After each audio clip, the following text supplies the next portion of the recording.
Radio Centro. Y bueno, pues hoy es día que vamos cubriendo la agenda, digamos, de la ley, de la justicia. Tengo a Hugo, que lo estoy, a Hugo Concha, que francamente lo estoy explotando, ya lo tuvimos ayer, pero es que todos los días hay tema, No, y hoy sí te tocaba tu regular visita a este Así consultorio. es, querido Ricardo, muy buen atardecer a todos. Y te tengo que preguntar algo por un tema que corre en los pasillos, sobre todo en los pasillos mejor alfombrados, en los que tienen mejor vista. Me volteo para allá y tengo Santa Fe, más o menos de ese orden, ahí en el pantalón, donde te advierten que la ley de extinción de dominio que se pasó, pues en realidad, otra vez, el argumento es, nos acerca a Venezuela, le entrega un poder enorme al gobierno para ir contra sus enemigos del capital, y que es una ley injusta, en fin, peligrosa. Y yo quería un poco que me ayudaras como a verla en sus términos, ¿no? No te pido que tomes posición aquí Pero y que también. te sitúes, pero también, sino que me ayudes en sus términos. Se trata de una ley que era importante, que no la habían podido pasar el resto de los presidentes, y al mismo tiempo, pues en efecto, sí se fue a la máxima ambición posible, pues, sobre todo por las causas que se introdujeron para la extinción de dominio. Sí, gracias Ricardo. Mira, yo creo que era muy necesaria. ¿Por qué? Porque la anterior ley de extinción de dominio acabó siendo un chiste. Era procedimentalmente una ley penal a nivel federal y había las locales, y la verdad de las cosas es que establecían procedimientos tan complicados que verdaderamente era una excepción que hubiera casos de extinción de dominio. ¿Qué es la extinción de dominio? Te pongo el caso de la casa de Shenli Yegon para que me lo enseñes como si fuera en clase. Muy bien. La extinción de dominio, y dice la ley, es la pérdida de derechos de una persona en relación con bienes, ¿no? O sea, tú eres propietario o tienes en posesión algún bien y vas a perder los derechos sobre el mismo cuando esos bienes han sido utilizados como instrumentos del delito o están relacionados con instrumentos del delito. Es decir, si uso mi casa para esconder drogas. O es una casa de estas de refugio donde secuestran gente, o tu coche lo utilizan para actos ilícitos, para asaltar, para secuestrar, para robar, ¿no?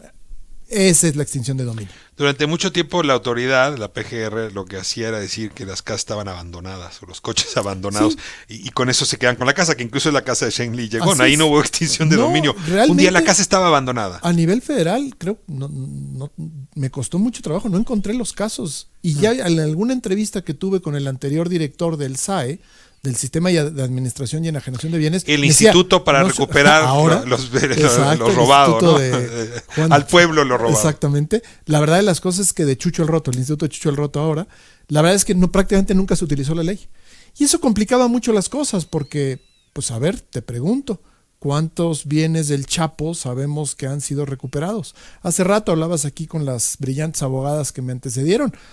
Bienes de Duarte, ¿cuántos realmente se le quitaron? Y luego, por un procedimiento muy raro, en un convenio que hizo el entonces procurador con el gobierno de Veracruz, le entregó algunos. O sea, toda una cosa totalmente al margen de lo que establecen las leyes. ¿Por qué? Porque no funcionaba el procedimiento para poderlo hacer. No puedes perseguir a los criminales, sobre todo al crimen organizado, si no tienes mecanismos para combatir el lavado de dinero. ¿Y esto qué quiere decir? En efecto, quitarles sus propiedades. Quitarles la fuente de recursos con los que delinquen. Quizá no es todo. Digamos que la extinción de dominio le pega a un pedacito, ¿no? A bienes, a veces muy grandes, a veces no tanto, pero bienes que están siendo utilizados para cometer delitos. ¿Las cuentas de cheques también? Las cuentas bancarias también, sí, totalmente. Son bienes. ¿Las congelas o las quitas? Las quitas, estas las quitas. Y aquí lo que a la gente no le ha gustado, la que generó tanta preocupación, es que efectivamente... Esta ley se aprobó por unanimidad. El 9 de agosto. ¿No? Y sí, por unanimidad, ¿no? Todos los partidos de acuerdo y con 33 sí. causas Siempre distintas. Me haces la pregunta del número. Creo que sí, Ricardo, pero es muy reciente. Y lo que no gustó es que se agilizó el procedimiento. Pero son muchas causas. Entiendo que una de las cosas... 11 delitos. 11 Más delitos. que causas, por 11 delitos procede la extinción de dominio. Por ejemplo, dame, secuestro. Bueno, los típicos, delitos graves, crimen organizado, secuestro, trata, todos estos. Pero se agregaron dos que generó también polémica. Se agregó la corrupción y se agregó el huachicoleo. ¿A poco está así fraseado? Sí, el huachicol, el robo de combustible. Así se agregaron. El robo de combustible se puede entender, porque la verdad de las cosas es que no tenemos una idea de la cantidad de camiones y pipas que eran de marcas legítimas, comerciales, para transportar sobre todo a veces leche u otras cosas donde se escondía el combustible.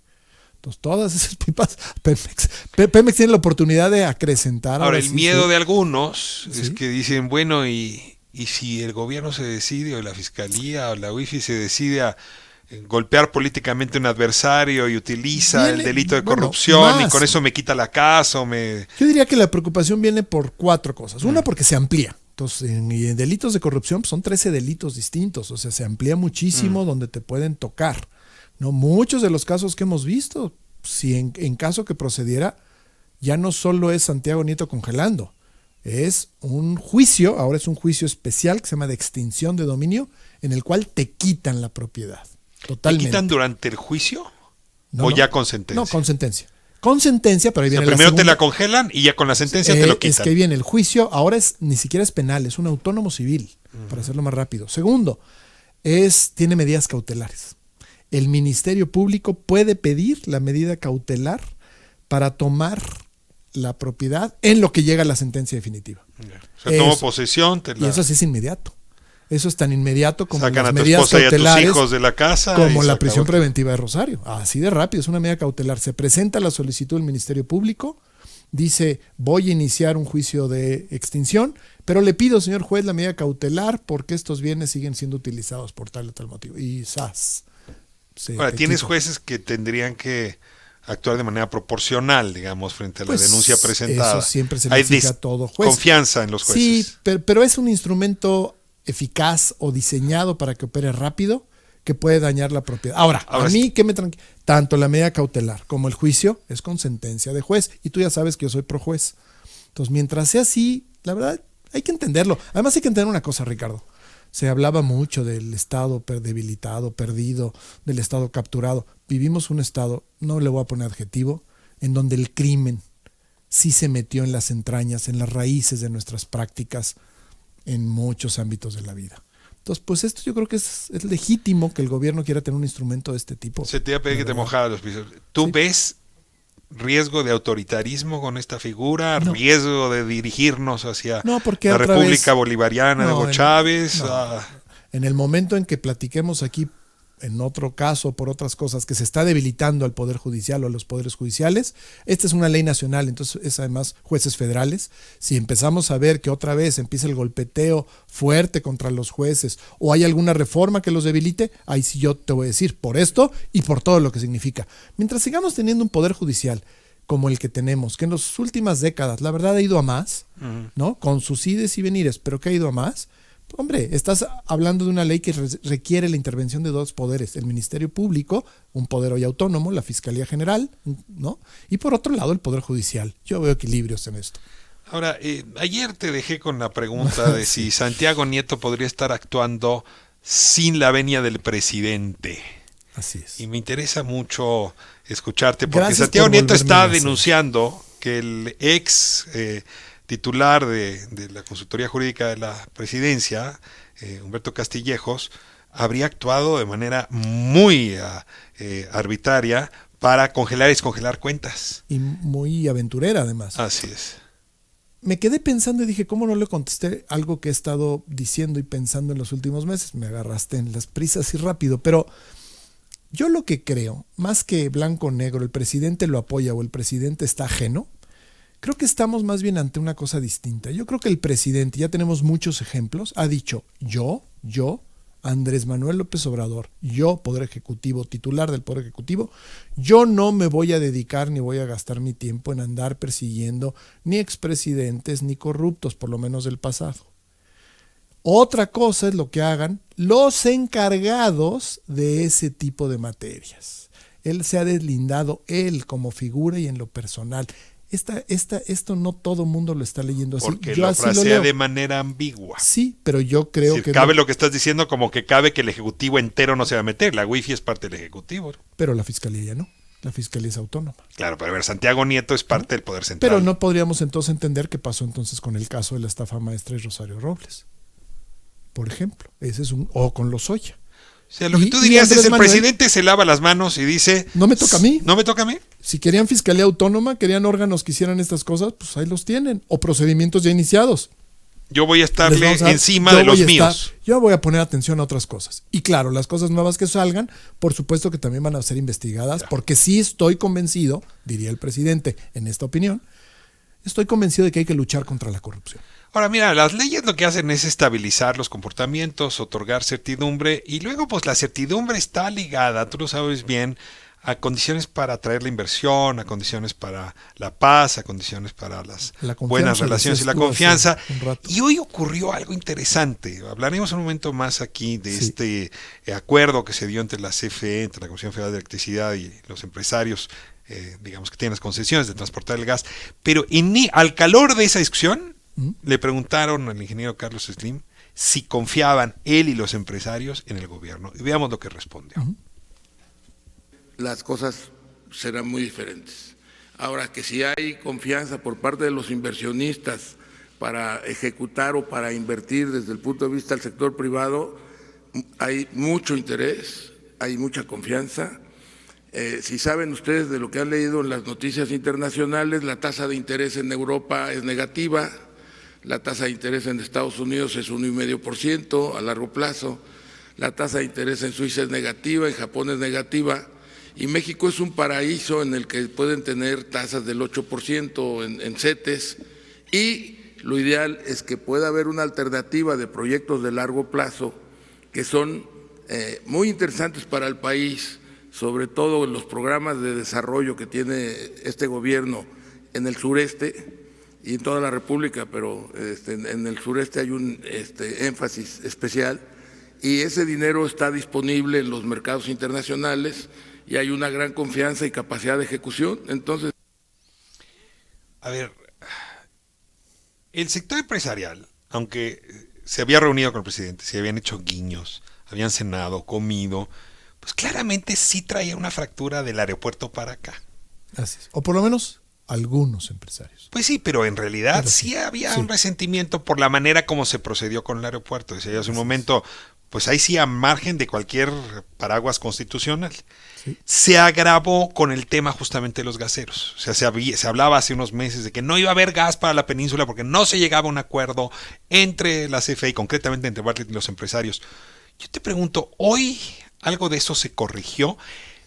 ¿Qué movió al gobierno del presidente a acercar su posición al del empresariado? ¿Y qué movió a los empresarios? ¿Qué está ocurriendo a la luz de los símbolos que vimos hoy? Pues yo creo que cosas buenas, ¿no, Ricardo? Finalmente era un acercamiento que se tenía que dar. Es decir, si este país, con este gobierno, con este enorme objetivo que tiene de transformar, se le olvida o deja de lado la economía, y ya el presidente había dado guiños de que eso no lo iba a hacer del todo. Banco de México está bien, había hace unos meses todos los datos financieros y económicos que dio el financiero estaban perfectamente en orden. Es decir, había que llegar a ese acercamiento. No podemos seguir transitando esa ruptura que no llevaba al bien del país. Yo creo, y me llama la atención, porque cuando ha habido alguna nota mala que repercute, cómo ha habido voceros que hablan de cómo el país está a punto del quiebre y del terremoto económico, ¿no? Cuando las calificadoras nos han bajado, cuando se ha corregido la expectativa de crecimiento. Bueno, parece el apocalipsis.